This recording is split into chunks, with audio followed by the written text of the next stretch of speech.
नमस्कार भारत। अब सीटेट के फॉर्म निकाले गए थे लेकिन किसी कारणवश अभी वो फिल नहीं किए जा रहे हैं और अगले कुछ दिनों से फिर उसकी फिलिंग स्टार्ट हो जाएगी। और इसके बेस पर जब हम क्वालिफाई कर लेंगे एस्टेट को, फिर हम पेपर 1 अगर क्लियर कर लेते हैं तो 9th और 10th के लिए हम एलिजिबल हैं, वो फॉर्म भर सकते हैं और एग्ज़ाम दे सकते हैं। एग्ज़ाम देने के बाद अगर हम मेरिट में आ गए तो नौकरी पक्की। और अगर हमने सेकंड पेपर क्लियर कर लिया एस्टेट का तो हम 11th और 12th के लिए एलिजिबल हो जाएंगे और फिर बीपीएससी का एग्ज़ाम दे के फिर हम सेलेक्ट हो सकते हैं 11th और 12th के टीचर के रूप में। तो इस समय आपको पूरा फोकस, क्योंकि टीआरई 4 हमारा आया हुआ है, इसके बाद फिर टीआरई 5 भी आने वाला है, तो पूरा फोकस आप सिर्फ एस्टेट पे ना रखें। ये नहीं कि पूरा सुबह से लेकर शाम तक आप एस्टेट में ही डूबे हुए हैं और जो बीपीएससी को जो हमें सही से एनालाइज करके स्टडी करनी है वहां पर आप इतना फोकस नहीं कर रहे, क्योंकि नौकरी तो हमें बीपीएससी वाला एग्जाम क्लियर करके करनी है ना। जो एस्टेट है ये तो एक क्वालिफाइंग है। आप तो 75 नंबर, अगर आप जर्नल से हैं तो आप 150 में से 75 नंबर ले आइए, ओनली जस्ट 75 या इसके अब वो आपका आ गया, आप जाके एग्जाम दीजिए बीपीएससी का और वहां पर क्वालिफाई करके मेरिट में लाके वहां जॉब मिलनी है। तो यहाँ पर फोकस नहीं करना है इतना, हमें फोकस करना है अपने मेन एग्जाम पर। और अगर यहाँ महिला है बिहार की तो आपको 40 नंबर, ओनली 40% मार्क्स लेके आना है। तो अब इसमें क्या हम स्ट्रेटजी क्या बनाए, किस वे में पढ़ें, तो बड़ा ही सिंपल है कि 150 क्वेश्चन आने हैं उनके एस्टेट में, और जर्नल लेके चलते हैं हम पुरुष वर्ग या बाहर की महिला वर्ग, इनको 75 नंबर लाना है। तो इसमें हमें क्या करना है कि आपको फोकस जो करना है, आप जिस चीज़ के टीचर हैं तो इसका नो डाउट आपकी जो कमांड है वो अपने सब्जेक्ट पे बहुत अच्छी है, तभी तो आप उसके लिए आप रातों दिन लगे हुए हैं कि मैं इस पर्टिकुलर सब्जेक्ट का टीचर बन जाऊँ। इसका मतलब जो आपकी कमांड है, आपका कॉन्फिडेंस है, वो अपने सब्जेक्ट में अच्छा है। वो वाले क्वेश्चन वो कम से कम 100 क्वेश्चन वही पूछने, 100 क्वेश्चन पूछने वो तो उसमें आप उनका जाके प्रीवियस बुकें वगैरह ज़्यादा नहीं मंगानी है। एक बुक मंगानी है तो आप मंगा लीजिए, नहीं मंगानी है तो आप यूट्यूब पे जाइए और उनका प्रीवियस ईयर के जो क्वेश्चंस आए हुए हैं आपके सब्जेक्ट वाले, वो डाल के वीडियो देख लिया करो। पर डे आधा घंटा 1 घंटा अपने सब्जेक्ट की। तो क्योंकि आप वैसे ही अपना सब्जेक्ट पहले से ही आप काफ़ी पढ़ चुके हैं और बहुत कुछ जानते हैं, लेकिन प्रीवियस ईयर के पीवाईक्यू देखने पर हमें पता चल जाता है कि किस डेप्थ तक क्वेश्चन जा रहा है और किस टाइप के क्वेश्चन जा रहा है।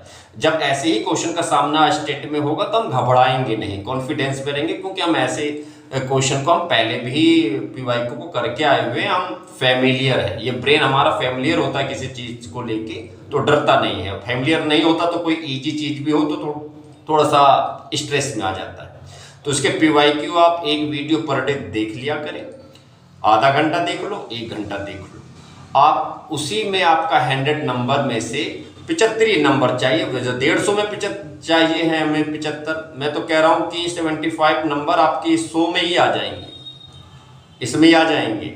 इसको बस आप अपने सब्जेक्ट पर कमांड अच्छी रखें, बढ़िया रखें, और पीवाईक्यू के 2-3 वीडियो आप देख लीजिए कि किस टाइप का आया है, उसी तरीके के आप क्वेश्चन जो है उस पर फोकस कर दीजिए और आपके 100 में ही 75 नंबर आ जाएंगे। वो हमें लाने 150 में से, उसकी तो बात ही छोड़ दीजिए।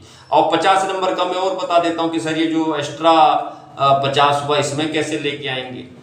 सिंपल, इसमें टीचिंग सब्जेक्ट जो है 50 क्वेश्चन में, इसमें 30 क्वेश्चन वो टीचिंग सब्जेक्ट के पूछ लेंगे। कुछ बच्चों को, टीचरों को मैंने देखा है वो पेडागोजी पढ़ रहे हैं, जीन पियाजे, कोलबर्ग, गार्डनर। अरे भैया, आपको प्राइमरी और मिडल की तैयारी नहीं करनी है, ये पेडागोजी छोटे बच्चों के लिए होती है। ये सी-टेट और बी-टेट की तैयारी में आता है, हम एस-टेट कर रहे हैं और उसको क्वालिफाई करने जा रहे हैं। इसमें छोटे बच्चों की साइकोलॉजी नहीं पूछी जाती, इसमें टीचिंग मेथड पूछा जाता है। पढ़ाने का ढंग क्या है, पढ़ाने का तरीका क्या है, इसकी ट्रिक देख मैं बता देता हूं। जब आप क्वेश्चन पढ़ें, दोबारा से एक बार दोबारा पढ़ें, जहां पर स्टूडेंट पे ज्यादा फोकस किया गया हो, स्टूडेंट ओरिएंटेड जो आंसर है उस पर टिक मार दें। आपको लगेगा कि टीचर वाला ज़्यादा होगा, टीचर वाले पे नहीं जाना है, क्योंकि गवर्नमेंट का और पेडागोजी का फोकस, टीचिंग का फोकस का जो सेंटर पॉइंट है इस समय वो स्टूडेंट है, उस पर फोकस करना है। तो 4 ऑप्शन में स्टूडेंट पे मार दें। ऐसा कोई ऑप्शन आया जिसमें ए भी आपको सही लग रहा है, बी भी राइट सही लग रहा है और सी पे लिखा है ए और बी दोनों, तो इस पे ए और बी दोनों इस पे टिक मार दें। आप इसकी कोई बुक मत मंगाइए, यूट्यूब पे जाके सिर्फ लास्ट ईयर क्वेश्चन चेक कर लीजिए, आपका ब्रेन अपने आप ही तैयार हो जाएगा इन 30 क्वेश्चन को कैसे सोल्व करना। इनकी ट्रिक अपने आप ही पता चल जाएगी कि इसमें कुछ नहीं करना होता। स्टूडेंट वाले पे स्टूडेंट वाले को मार दो, ए और बी दोनों राइट लग रहे हो आपको तो इसमें जो सी ऑप्शन ए और बी राइट है इस वाले को टिक मारना है। 30 में से मैं आपको श्योरिटी दे रहा हूं, 30 में से आपके 20 और 25 राइट हो जाएंगे। अब आ जाइए 20 क्वेश्चन और बचे, इसमें आपके मैथ और रीजनिंग और कुछ जीके शामिल है। सर इसको कैसे सोल्व करना है?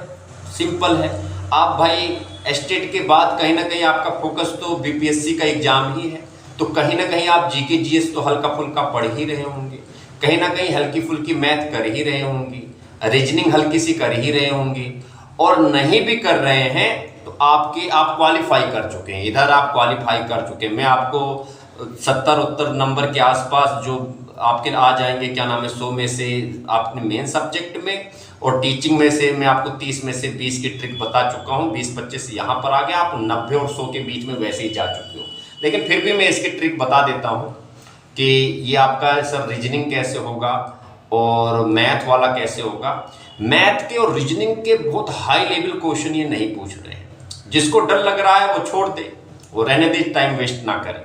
जिसको सर हमें नहीं करना, बड़ा डर लगता है, तो छोड़ दो, बिल्कुल छोड़ दो, हम क्वालिफाई करने की मैं ट्रिक बता चुका हूँ। लेकिन आप जीके जीएस तो कर ही रहे होंगे, तो आपके 5-6 क्वेश्चन जीके जीएस में आएंगे। जीके जीएस में क्या आएगा, आप अकबर बीरबल इन सबको नहीं पढ़ना है आपको, आप आधुनिक भारत, उसमें भारत में क्या क्या आंदोलन वगैरह हुए थे वो देख लो, इसमें बिहार का क्या योगदान था, बिहार में कौन कौन से आंदोलन हो रहे थे, किसने किसने पार्टिसिपेट किया, क्या क्या हुआ, बिहार पे विशेष फोकस करें, क्योंकि इसी का एग्जाम है इसी स्टेट का, तो वो अपना क्वेश्चन जरूर पूछेगा।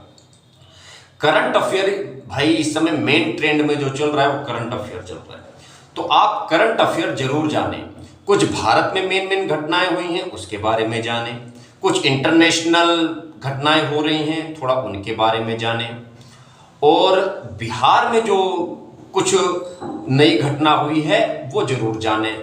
इसमें 3 चीजें जरूर जानें बिहार के बारे में, बिहार की पूरी ज्योग्राफी, उसकी राजनीति में इस समय क्या चल रहा है, कैसे कौन आया कौन गया, कौन क्या बना, चाहे पहले बना था पास्ट में चाहे प्रेजेंट में, ये राजनीति, और इसकी आर्थिक स्थिति, ये पहले क्या था, इस समय कौन सा बजट आया है, क्या आया है, कौन सी पॉलिसी लाई गई है सुधारने के लिए, तो आर्थिक स्थिति, राजनीति, ज्योग्राफी, और कौन सा मिनरल और अनाज बिहार में कहां पर मिलता है, कैसे क्या होता है, इस चीज पे 4 चीज हो गई, इसके मिनरल वगैरह, इसके अनाज वगैरह की पैदावार, कौन सा अन्न कहां पर पैदा होता है, इसकी राजनीति, और इसकी आर्थिक स्थिति, कौन सी पॉलिसी और चीजें की जा रही हैं बिहार के सुधार को लेके, अपलिफ्टमेंट को लेके।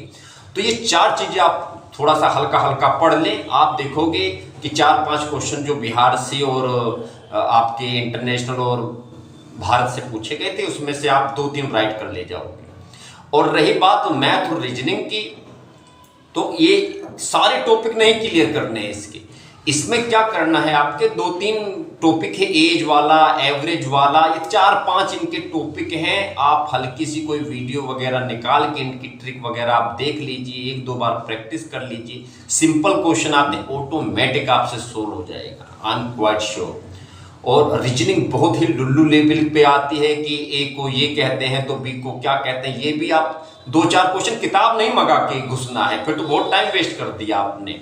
आप सिर्फ PYQ इनकी आप वीडियो निकाल के मैथ क्या पूछ रहे हैं वो वही टॉपिक उठा के थोड़ा सा आप कर लें, रीजनिंग में कौन सा टॉपिक पूछा है वो वही टॉपिक उठा के कर लें, ऑटोमेटिक आप देखोगे आपका फर्स्ट क्लास पूरा।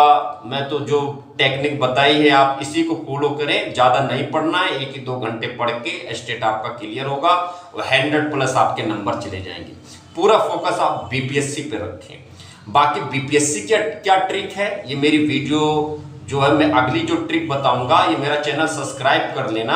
अगली ट्रिक में बीपीएससी को क्वालिफाई करने की बताऊंगा कि किस टेक्निक से चले कि बीपीएससी का एग्जाम जो है क्वालिफाई हो जाए और आप मेरिट में आके आप जो है एक अच्छी सी सीट ऑक्यूपाई कर पाए। तो अगली ट्रिक मेरी बीपीएससी एग्जाम को क्वालिफाई करने की है।